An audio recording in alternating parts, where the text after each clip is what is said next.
Fala, torcedor atleticano, tudo beleza? Vamos chegando para mais um cortezinho top aqui do canal. Hoje o Galo enfrenta aí o Del Valle pela Libertadores, né, galera? O Galo precisando da vitória para voltar a respirar aí na competição. O Galo praticamente vai classificar, né? Mais uma vitória traria aí novos ares ao Galo, né? Tiraria a pressão aí das costas do Mohamed, que está um pouco pressionado, mas acredito que dentro de casa hoje o Galo vai fazer um passeio aí diante do Independente Del Valle e vai trazer alegrias à sua torcida. Galera, já quero dar os créditos aos canais ESPN, o link está aqui na descrição. E antes de soltar o vídeo, eu quero pedir a você que não é inscrito, que se inscreva em nosso canal, deixe o seu like, acione as notificações. Agora sim, vamos ver o cortezinho. Assista até o final, galera. Da mesa, fã de esportes, já passamos pelo Mineirão, já abrimos o estádio, mas eu estava aqui do lado de fora acompanhando a chegada do torcedor. Claro que o torcedor atleticano ainda não apareceu, o jogo 7 horas da noite, horário do rush ali, sai do trabalho e vem direto para o estádio, essa é a ideia, mas a expectativa é de um bom público, já que 25 mil ingressos já foram vendidos. Por enquanto aqui a movimentação está bem tranquila, o torcedor atleticano vem chegando aos poucos. Como você disse, é um jogo importante aí para o Atlético, enfrenta o Independiente Del Valle para confirmar a classificação antecipada à próxima fase e já ficar ali bem próximo de garantir a primeira colocação do grupo. Fica então a um empate depois, se vencer hoje o Independiente Del Valle contra o Tolima para garantir essa primeira colocação. E o Atlético vai ter um desfalque importante no gol. O Everson, o goleiro que testou positivo para o Covid-19, já está cumprindo o protocolo de isolamento. O Rafael entra no gol. Vai fazer a estreia dele pelo Atlético na Libertadores. Nessa temporada, o Rafael tem 6 jogos, todos pelo Campeonato Mineiro. Os outros desfalques, no ataque, não tem o Keno, se machucou na última partida do Campeonato Brasileiro contra o Atlético Goianiense, e o chileno Eduardo Vargas. E esses dois desfalques faz com que o técnico turco Mohamed faça uma mudança tática no ataque, porque ele joga com o Zaratio pelo lado direito do ataque, o Hulk centralizado e do outro lado o Keno ou Vargas. Como ele não tem os dois, o Ademir entra na equipe, vai para o lado direito e aí o Zaratio vem recompor o meio campo e o Nátio Fernandes vai fazer essa função mais do lado esquerdo. O time fica um pouquinho mais lento do lado esquerdo no ataque, mas tem a passagem do Guilherme Arana, que é um jogador importantíssimo. Um outro detalhe: o Atlético volta a jogar aqui no Mineirão depois de um mês. A última partida contra o Brasiliense pela Copa do Brasil venceu por 3-0. E nesse estádio o time tem um excelente desempenho. A última derrota foi no dia 30 de maio, há quase um ano, na estreia do Campeonato Brasileiro do ano passado, derrota para o Fortaleza. De lá para cá, 36 jogos com 32 vitórias do Atlético e 4 empates.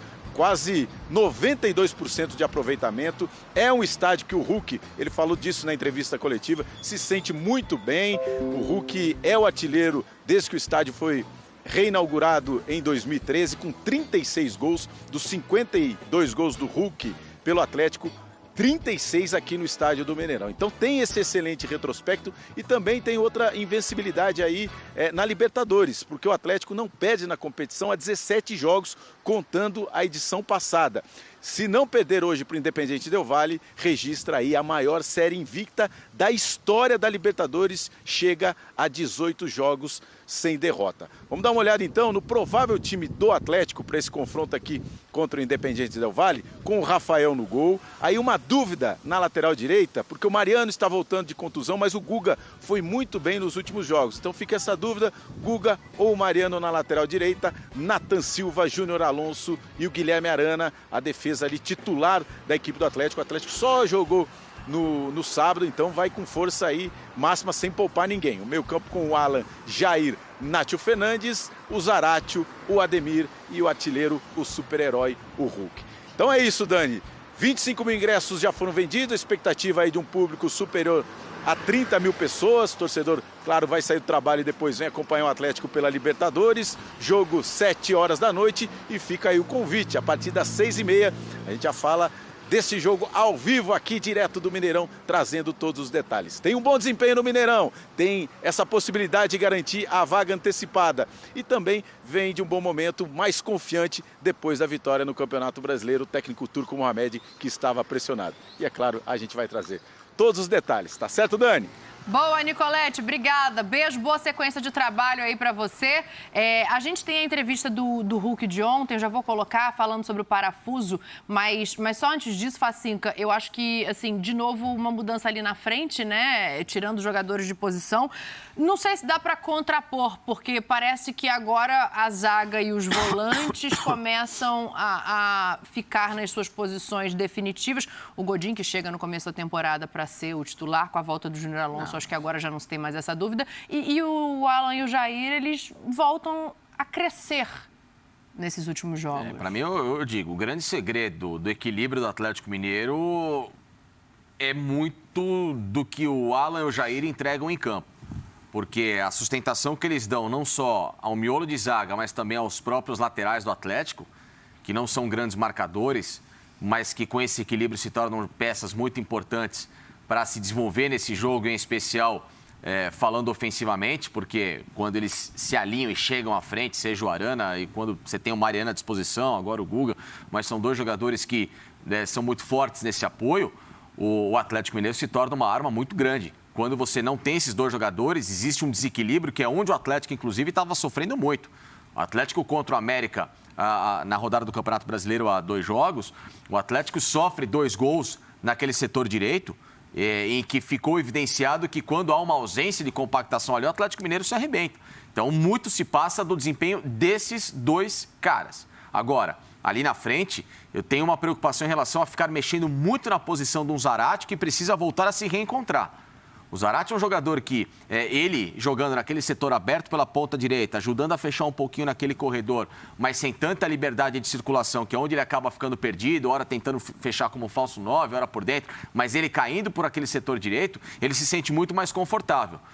Não é que o jogador não tem que ser dinâmico, mas ao mesmo tempo, se você está enxergando que o atleta não consegue te render numa outra função ou tentar executar um movimento que para ele não seja confortável, se você fica toda hora tentando encontrar uma outra vertente para ele, você acaba perdendo um cara que é muito forte no setor, tirando ele de uma situação em que ele poderia te render e complicando e atrapalhando o sistema e engrenagem da equipe, você compromete o sistema ofensivo.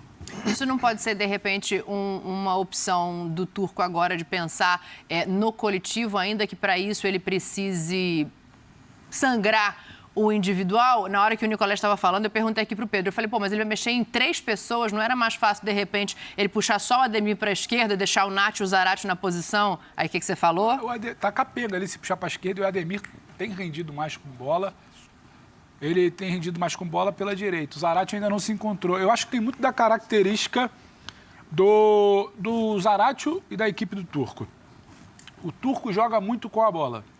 O Zarate brilhou muito num time que não tinha tanta bola, era agudo, era vertical, precisava do campo. O Zarate tem saído muito, o Facincani falou, o Zarate tem saído muito da posição dele de origem do ano passado.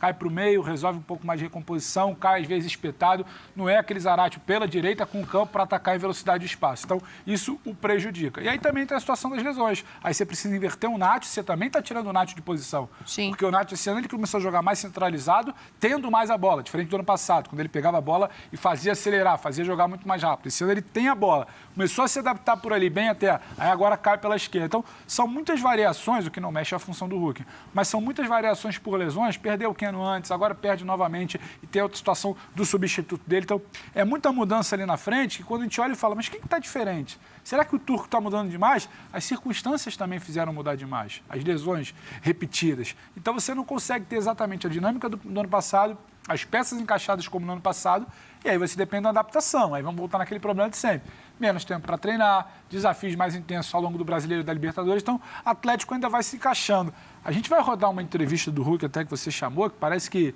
os parafusos estão voltando. Tal. Eu não sei se está tudo tão voltando rapidamente ainda não, Dani. Dani, só para falar, claro, respeitando a opinião dos companheiros, eu acho que ele está mexendo numa posição só, é o Zarate. Não, mas se o Zarate vai jogar pelo meio pro Nacho jogar pela esquerda, ele tá mexendo nos Vocês dois. acham que o Nacho vai jogar Não, aberto? não, mas essa informação, o Nacho pela Informação que ele esquerda... trouxe. Isso aí não é pebolim, não é totó, não é, como é que é? Fla-flu, como fala no Sul. Os jogadores vão se movimentar, ainda mais o Nacho. O Nacho não é um jogador de uma posição só. Mas, Ele não fica parado. o Atlético joga com o cara ali pela ponta. Então, eu acho que quem vai fazer isso é o Zarate. Não Pela vai ser- esquerda? Sim, eu acho. Não, mas isso não invalida que, Entendeu? mais uma vez, ele tá fora da posição Sim, de então, conforto. por isso que eu acho que ele vai mexer em uma posição e não em três. Porque o que conta isso, esse negócio de abrir da esquerda, é quando você não tem a bola, pra mim. Tá? Quando você tem a bola, você tem movimentação você tem liberdade de movimentação, tá? Então, ele defende sempre em 2 linhas de 4. E ficam lá parados, na frente. O Hulk e o Nacho. O Nacho não marca ninguém, nem o Hulk. Faz aquela sombrinha lá, ó, o Cerca Lourenço do Filipão e até logo. Então ele vai abrir o Ademir do lado direito para marcar o lado. Bom, galera, vou encerrando o vídeo por aqui para não estender muito, né? Logo mais aí o Galo vai jogar, a gente vai ver o que vai acontecer, o que é o Turco tem de novidade aí para implantar no time, né, rapaziada? Um time que não precisa de muita coisa aí para mudar, né? Se o treinador tivesse deixado o mesmo sistema que ele começou, o Mineirão, começou a temporada sem mexer nada, o time vinha rendendo bem mais. Quando ele começou a colocar sua identidade, foi que o time começou a oscilar, né? Às vezes pode ser apenas uma coincidência, às vezes não, mas de fato o time deu uma oscilada dura aí nos últimos jogos. Tomara que o Galão se acerte. Galera, eu vou encerrando. Mais uma vez, créditos canais ESPN. Valeu!